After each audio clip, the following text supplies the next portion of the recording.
جی میں یہاں پہلے بھی پڑھ چکا ہوں، اور اتفاق سے جو پہلا لاسٹ ایئر میں نے یہاں خمسہ پڑھا تھا وہ انگلش میں تھا، تو الحمدللہ بہت یوتھ اور جوان تشریف لائے تھے یہاں پر مجلس کے سننے کے لیے، اور اس بار اتفاق سے وہی جوان وہی یوتھ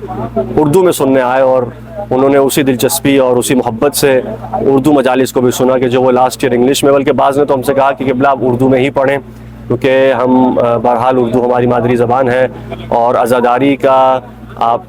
جو ایک آپ کہہ لیں ایک رنگ ہے جو اردو زبان میں ہے وہ بہرحال انگلش میں نہیں ہے، لیکن پھر بھی ضرورت ہے، اور یہ امام بارگاہ زیر تعمیر ہے اس وقت، تو میں سمجھتا ہوں کہ اس میں مومنین کو یہاں پہ بڑھ چڑھ کے حصہ لینا چاہیے تاکہ ایسی مجالس کا سلسلہ چلتا رہے، اور نسلوں کے لیے یہ ایک درسگاہ رہے، یہ منبر امام حسین نسلوں کے لیے درسگاہ ہے، یہاں سے ہمارے عقائد کی ترویج ہو، یہاں سے اہل بیت کی تعلیمات اور معرفت اہل بیت، فضائل اہل بیت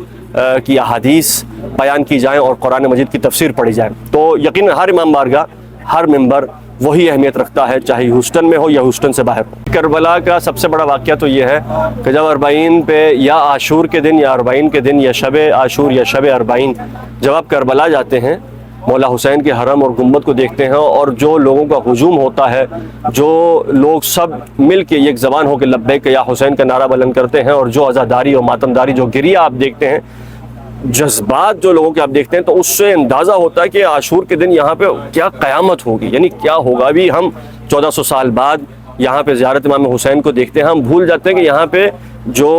حرم اپنی آن بان شان سے وہاں پہ کھڑا ہے، وہاں پہ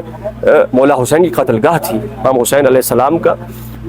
بے سر لاشا تھا، ہم وہ بھول جاتے ہیں۔ لیکن جب عاشور کے دن یا اربعین کے دن یا اربعین کی شب جب آپ وہاں جاتے ہیں، اور جو مومنین کا جو انداز اور جذبات ہوتے ہیں، اس سے اندازہ ہوتا ہے کہ واقعاً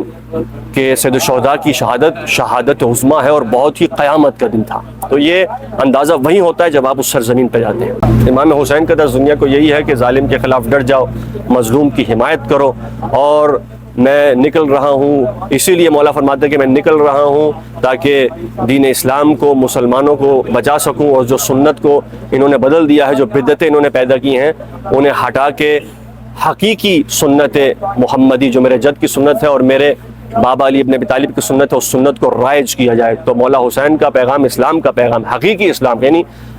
اگر حقیقی اسلام چاہیے، اسلام کا نعرے لگانے والے بہت ہیں، حقیقی اسلام چاہیے تو در حسین پہ ملے گا۔